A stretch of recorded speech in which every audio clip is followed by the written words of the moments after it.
Yo, what's up trainers, welcome back to a new video, and in today's video we're going to be diving into the Sunshine Cup, a meta where only grass, ground, fire and normal Pokemon typings are allowed. And without further ado, we're just going to hop into these matches. Today's video is not going to be any special, besides the fact that we are maybe running NOCTOWL, which is obviously, or used to be a very meta pick, but since the recent update of this season, it is not anymore.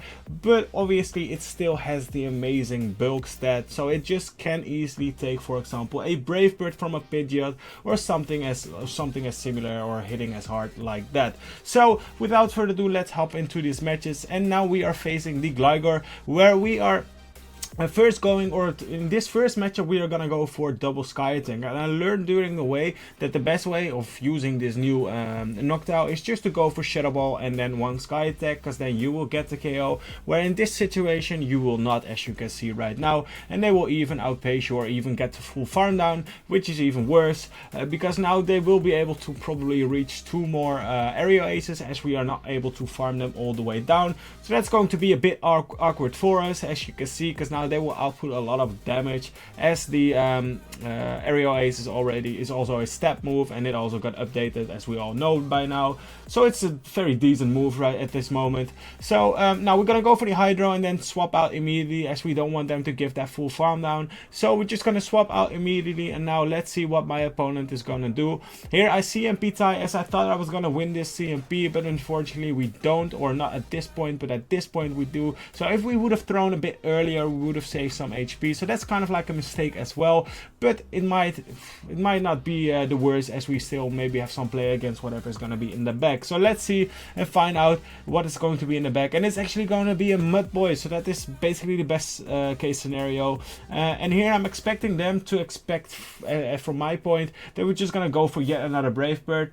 So I'm deciding, you know what, we're going to go for the Feather Dance, and they actually shield up this move, and now this allows, or basically secures the fact that they have to swap out at some point, because they cannot throw those debuff moves. So they swap, they clear the debuff, but now they are also just there, so we can just go for the move. And for the Brave Bird this time, does this knock out the Whiscash? Whiscash is tanky, it barely does not. Can we get the farm down? And I think we can, because that wing attack went through, and that's going to be enough for this battle, I guess. Yeah, that's going to be a GG. So very well played. Alrighty, next game. So we face a Talonflame on the lead. Obviously a very good lead for us. Now let's see if what we can do. They automatic, or they straight away swap into that Pidgeot, and now this gives me a tell straight away that they come in with another flyer, and all those 3 or I guess the first 2 at least, so I'm guessing the third one as well, they all have Brave Bird, and this is where NOCTOWL comes in handy very well, because look at this, we can easily tank 1 Brave Bird. So this looks like a full Brave Bird team, is something I was recognizing as soon as I saw them swapping into that second flyer. So what we can easily go for a sky attack here, and then just go for yet another one. Here's a misplay as well. I think I could have went for the Shadow Ball as well, applying more damage, as we were only to reach only 1 move at that point. So going for the harder hitting move there was gonna be the better play. But honestly, it doesn't really matter as long as they are in the range for 1 Hydro, which they are right now. And they go for yet another Brave Bird, which is a bit unfortunate. So they come in with that Swallow. So I'm just gonna go for a Hydro, making sure that we either grab a shield back, or we put them into a nice farm down range, probably for our Pidgeot. And as you can see, they do have that third bird in the back, where they will probably go straight for Brave Bird as well. Really cool pick, honestly, but with Steelix in this meta, it's still kind of like a tough pick, right? Or a Stunfisk or whatsoever, or basically any electric type, which are also, well, decently common, I would say. Not that common, to be honest. So you could run this team, but yeah, it doesn't look like it's gonna be the best team. So here I'm actually gonna allow them to get to another Brave Bird. I think I will survive, and we do barely with 1 HP. So here I'm just gonna, well, not charge, don't go for any bubble on this Feather Dance, allowing them to kill us, and now we get the farm down. which is going to be huge, because now we will outpace to that third move, as they just needed to outpace to that Brave Bird right, but they're not going to get there now, and they know, and they're going to forfeit in the top left. So we're going to go and move into the next game, where we face a Ninetales on the lead. So Swampert lead today, working out very well for us. And by the way, this team is super weak against Abomasnow Abomasnow. I see it right now, and I should have told you guys or traders at the start of the video. But this team is, well, it does work very well as long as you don't see an Abomasnow. And if you do see an Abomasnow, I would say that's like a 99% of chance that you will lose that game. But you can always win. So if your opponent makes mistakes, or either way it just goes the way that the alignment is perfect for you, and you will still be able to put in some work just like now, because still all of your Pokemons do have the capability except for Swampert. And that's also a tip. I didn't run it with Sludge Wave, but honestly in this meta run Sludge Wave. I didn't TM it the way I can. I will do it later once I will be using Swampert again, but for this video I didn't, so make sure to use that as well. But besides that, you still have 3 Pokemons against the Abomasnow that then can hit the Abomasnow for super effective damage. So there's not, you're not like completely you don't really you do have a chance. It's not like that you're completely chanceless or whatsoever, that you don't have anything to say in this match, in those matchups. But it's going to be hard. So here we have a Swampert in the back, which is very well. It's nice for us as the Abomasnow is also in a range where we can actually Hydro Cannon it. So I'm just going to stay in this matchup here and just go for double Sky attacks, as it's going to be enough to get rid of this Swampert. And I'm just going to play out this match. I'm just going to match up. I'm just going to go for the move here as well, undercharging it a bit, as it doesn't matter anyways. It's going to KO anyways. So here I'm just going to hard swap back in if they decide to come back in with that Abomasnow, which they don't. They actually come in with that Ninetales, and now they might try to catch here, but I don't really care. I'm just gonna over farm here because I know they weren't at the grass or the grass type move of the energy ball, so we can easily over farm, get to another one, and that's going to be GG for this game as well. So GG to my opponent. Very nice game here as well, as we do win against an Abomasnow. But in general, those are not the matches where you feel, well, too confident. So we face a Steelix in the next game, which is obviously a very fine pick for us. And as you can see right now, they swap in with that Gligar. So they're absolutely core broken by the Swampert on the lead. So we're just gonna go for the move here, and now we swap into that NOCTOWL. So they can only hit us for the with the aerial ace, which is absolutely fine, as it does not do a lot of damage. It does a decent amount, but still we can take a few of those. So as you can see right now, in the previous games I went for the double Sky attack, but I learned that, as I said before, Shadow Ball Sky attack is the way. So once again, NOCTOWL obviously is not the most common pick anymore, but it's still a very, well, probably everyone has one, right? So if you don't have a Gligar or anything like that, NOCTOWL is still there, as it does have a lot of bulk, and it can still, well, hit a lot of opponents for neutral due to the fact that it has so much bulk. So we'll get to the move anyways. So here, as you can see, we will go for the Sky attack, and now this KO. So that's actually the way to go, if you ask me. The only thing that's really negative about this part is that the Steelix is now about to get a lot of farm from us in this match. So we do have to well, let them farm us all the way down, and now we come back in with the Swampert. I'm afraid this is going to be that Earthquake, and if it is, which it is, it's going to do a lot of damage. Here I stop tapping because I expect them to instantly swap, so we swap as well at almost the same time. And now I'm just gonna go for the Brave Bird as soon as well, not as soon as I get there. I'm gonna overfarm slightly so that I might be able to get to another Brave Bird. Why? Because at this point we have an Hydro stored, so if they decide to shield here, there is a big chance that the Hydro Cannon of our Swampert is gonna land on that Steelix, and that's something they don't want to happen. And we reach yet another Brave Bird. I cannot go for the Feather Dance because they're probably gonna no shield, so I need all the damage at this point. We go for the move, it almost KOs, and now this Mudshot will be enough, probably, I think, after the breaking swipe, but I still think it's going to be enough to get the win. So this game was very close. It did not KO, but the second one did.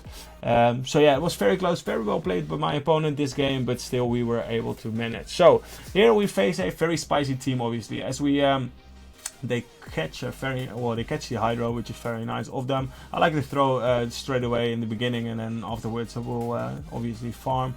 But as you can see, they caught the Hydro, and now they come in with the Trevenant, which we have the greatest response for it in the back. Well, we had 2 great response. We could have also came in with the PIDGEOT, but I like to keep that one in the back due to the fact that you can debuff your opponents. So they're running Foul Play and Water Gun, 2 very off meta picks, but honestly in this meta those are the picks you can, well, can consider, especially the water gun on Swampert is something you can consider. And here I make a huge mistake by blind throwing the Shadow Ball to whatever was gonna come back in. But if I went, and this is honestly gonna cost me the game at this point, if I went for the double Sky Attack, this Figurot would have probably already been gone, or in the almost in the red, or in the red and then almost gone by the, or almost deleted or something like that. But right now, due to the fact that I went for the Shadow Ball, I only get to one more Sky Attack, and now they're in a HP range, which is going to be very annoying because I don't really have a lot of fast move pressure in this team, because Mudshot does absolutely nothing, and the Feather Dance, well, or the Wing Attack doesn't do that much as well. So here I'm gonna go for the Feather Dance, expecting them to maybe shield, which they do, and now we are, well, in a decent spot, I would say.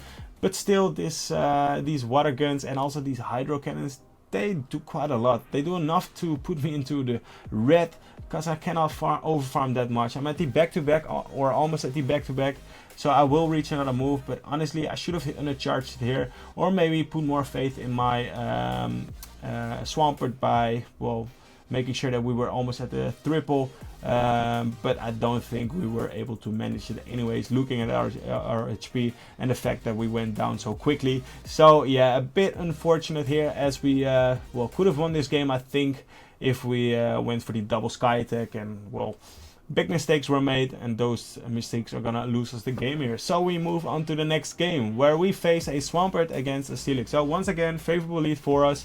And now let's see how this opponent is deciding to play this lead matchup, and they're staying in. So when your opponent stays in, that's a big tell that your Swampert has more play against whatever is going to be in the back. Now we have a backline where we cannot really swap into that to this matchup, as it is just a losing matchup in, well, basically any of my Pokemons in the back.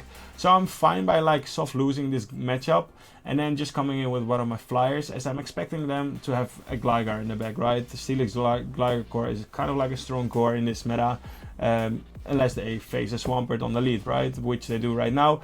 But still, they're gonna go for another Breaking Swipe, I would guess, as the last Steelix also had Earthquake. But this one is actually running Crunch, which might be better in this meta. I don't know, I didn't check PvPoke really for this meta. But anyways, I'm gonna go for the move here. And I play into that CMP tie, which is a bit unfortunate. But still, we're gonna go first for the Shadow Ball and then for the Sky Attack, as that works out better. So we're just gonna go for the move here, and now the Steelix is still in an uncomfortable HP range, but it's an HP range where I think one Sky Attack or a Feather Dance with some extra farm is gonna be enough to get that KO as well. So now let's see if my opponent is deciding to let their Pokemon go down here. So I'm just gonna overfarm slightly, making sure that we will be able to reach another Sky Attack against the Steelix if it decides to come back in. But my opponent actually decides to shield here, which is fine. Because at this point I'm like, alrighty, I'm just gonna Brave Bird whatever is gonna be in the back, right? There's nothing really that should be able to tank that Brave Bird. So I'm just gonna take my shield advantage now, and I'm just gonna come in with that Pidgeot. I'm gonna let this move go through, as I can tank an Aerial Ace very easily. And now let's see if my opponent has something, or like a great answer for this Pidgeot Brave Bird, which is loaded, and they have a Trevenant. So yeah, you know, already know how this is gonna end, right? We're just gonna go for double Brave Bird at this point. We don't really need to overfarm here. Bye Steelix, and then we say goodbye Trevenant as well, because yeah, you don't want to eat this one. It's gonna kill a whole family of trees, and see you later. Alrighty, GG's, next game. So in the next game we are facing a Abomasnow. So talking about a core breaker, we need Sludge Wave on this one. And now we're gonna come in with the, what I use the safe swap of Pidgeot here. Honestly, go for the safe swap of NOCTOWL as well. That's why you got a NOCTOWL for the safe swap, even though it's not the best anymore. I think in this meta it's good enough to still lure out that counter and apply a decent amount of damage back as well, because a discharge would have been a move that NOCTOWL, for example, would have been able to take, where Shadow Ball is also neutral. So a lot of reasons why, well, Pidgeot wasn't the way of, well, choosing the switch, as NOCTOWL is just better for that still. Anyways, If we would have had Sludge Wave at this point, we also had the possibility to maybe one-shot our opponent, even though in general they know you're weak because you just had a Swampert and a Flying type, so they are probably like cautious about their, or safe about their Abomasnow by probably shielding this move, even though at this point my only goal is to basically land another Hydro, get that chip damage off, and then hopefully swap with the Swampert still alive. And then being able to farm down with my wing attack. If that's the case, then we still have a chance. If that's not the case, we're probably gonna lose, because I will be 2 shields down with a lot of energy, but whatever's gonna be in the back gotta be weak to any of those moves that I'm gonna throw, which is gonna be that Sky Attack or Shadow Ball. But at this point I think they are gonna reach one more Weather Ball, which they do, obviously with 1 HP and a Dream for them. So yeah, that's gonna be a bit unfortunate, as now there's just nothing we can do. And I decide to, you know what, gonna go for one move. Let's see how much that's gonna do. Probably not enough, and it is not. And well, we're just gonna top left, as we don't have that Mon in the back anymore, as it died due to the fact that we got Powder Snow down.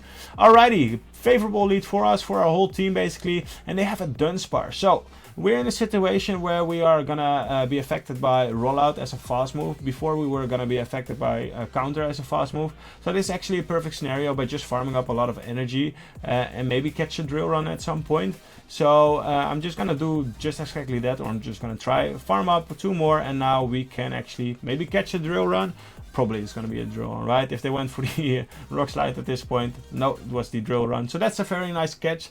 But also we managed to, or we were able to get a lot of energy on that Dunsparce as well, which is very favorable for us. And now we can easily just go for a Sky Attack at some point. We're gonna go for 2 more probably, and here they try to even catch a move, which is well, not a bad play by them, but we were able to hold on to our energy and now go for these Shadow Balls. And these Shadow Balls do so much damage. We've seen this in the previous season, and these Shadow Balls, they do so much damage, and it's absolutely insane. As we know, 1 more and this Stunfisk is actually gonna be KO'd, so they're probably gonna throw at some point, and they throw right now, which is absolutely fine. So at this point we have the alignment we want to, and we also have the energy. So I'm just gonna overfarm by 2. I think I went for 2 more, and then we're gonna throw, because at 3 they will have the Earthquake. We could have also CMP type, but I didn't want to risk it. So here, as you can see right now, we're just gonna go for yet another Hydro, and then afterwards we're just gonna straight swap into that Pidgeot, making sure that we will get that shield. And now we're 2-to-1 shields. Their Dunsparce is basically gone. We can easily get to the farm down, or maybe leave with 2 moves anyways. So either get the farm down with 1 shield or 2 shields, and then we do have 2 Feather Dances ready to go. So we're gonna go for 1 Feather Dance. That's just a safer bet. I could also go for the Brave Bird here, as there's a high chance that they're not shielding this, right?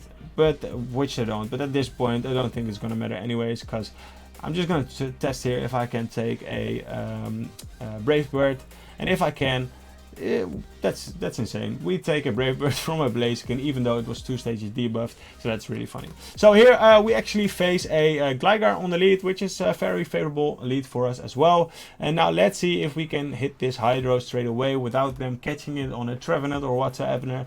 And we actually can. And as you can see right now, can we get the catch on the dig? We can, and that's a huge catch, because that's a lot of energy gone to waste here. And now let's see if this is going to be the dig. It's going to be that dig, so that's the best case scenario right now. They're gonna farm up a lot of energy here, which is alright play, I would say, for them. Here I could have thrown, I think, 1 more Wind Attack in that Incinerate animation, but it's okay, because we still reach that Sky Attack here, and they have to Brave Bird here. I think that's the thing I said many times in this video already. They have to go for the Brave Bird, because NOCTOWL is just too tanky, where if they went for that Flame Charge, we would have easily survived that move, and then well, reached another Sky Attack, right? And they had to shield probably. So here we're gonna go for the Hydro. We're at the back-to-back. I'm not too sure. No, we're not, which is a bit unfortunate. I maybe should have farmed up to the big back-to-back, because now I do have to use a shield here, but they bait actually, which is a nice play. And now I expect them to probably reach yet another Night Slash, right? At this point I'm not expecting them to be at the dig, because they did farm a lot of energy, but I thought, nah, they're not that that far ahead, right? But they actually go for a move, and it's going to be that dig. So a bit of a misplay by me. And now I'm going to go for yet another Hydro, because they're running the ABA line of Gligar and Gligar, which is very nice. But they got to shield this. And now this is just a free pet of us going for the Brave Bird here in the back. And if all shields are down, PIDGEOT is going to shine either with the Feather Dance. But if shields are down, obviously with that Brave Bird, we can easily let these moves go through, as they didn't get the boost here. So that's going to be a very nice game for us, as we are well, my opponent decided to stop anyway. So yeah, that's going to be a GG. Very well played. And now let's see if this Brave Bird obviously is gonna KO there, and this Gligar is gonna get farmed down. So we hop into that next game. GG's. Alrighty, next game we face a PIDGEOT on the lead. So that's actually a tough lead for us, as a PIDGEOT on the lead is a Pokemon, yeah, where you don't really have a lot of play, right? We can go for one Hydro, and in general I expect my opponents here to just go straight for a Brave Bird, get the KO, the knockout, or the shield advantage. So I'm just gonna go for my shield here, and they actually Feather Dance, which is horrible for us. So I'm just gonna leave with one Hydro Cannon loaded, and then afterwards I'm just gonna go and swap into that NOCTOWL, as NOCTOWL can easily tank a Brave Bird, right? No, they go for a Feather Dance again. It's so annoying if your opponent just goes for Feather Dance. Just Brave Bird me, man. But anyways, at this point they go for the Feather Dance, and now there's no way we're gonna win this mid-game matchup. And I'm hoping that whatever's in the back is something that my flyer can handle, as this is their best response to a flyer, right? So maybe it's a Blaziken, something else with counter, I don't know. As long as it's not an Abomasnow, I think we have a decent chance of winning this game. But now let's see what's going to be in the back. After this, I'm just going to come in with my Swampert. We had the Hydro Cannon stored and locked and loaded, and we're going to fire it off straight away. They have to shield here, which they do, and at this point they're going to go for the Body Slam here. And afterwards I'm expecting them to probably go for another Body Slam, so I'm just going to swap straight away. And as you can see, they went for another Body Slam back to back. They had so we had to swap out there to make sure that we kept our what's it called, the Swampert alive. And now they swap into their PIDGEOT as well. They Feather Dance once again. I should have known there by then, and maybe just committed to the farm down here. But I think they were gonna reach yet another move here, which is really unfortunate, because if I went for the farm down, I might have been able to leave with 2 moves. But now they have the Abomasnow in the back. So yeah, that's going to be a GG. There's not a lot we can do in this scenario, so that's really unfortunate. My opponent might be greedy, but they don't. They're gonna throw their move here, and that's going to be enough for them to win this game. And yeah, there's not a lot we could have done here, so we top left, as they have the Abomasnow, which is basically hard counters my whole team. Although we won one game, right? So, yeah, that's going to be it for this video, trainers. Hope you trainers enjoyed this video. If so, make sure to leave a like and subscribe as well. I reached Veteran, really happy about that. Now, let's aim for the Expert and Legend rank as always. So, yeah, we'll see you trainers in the next video. Peace.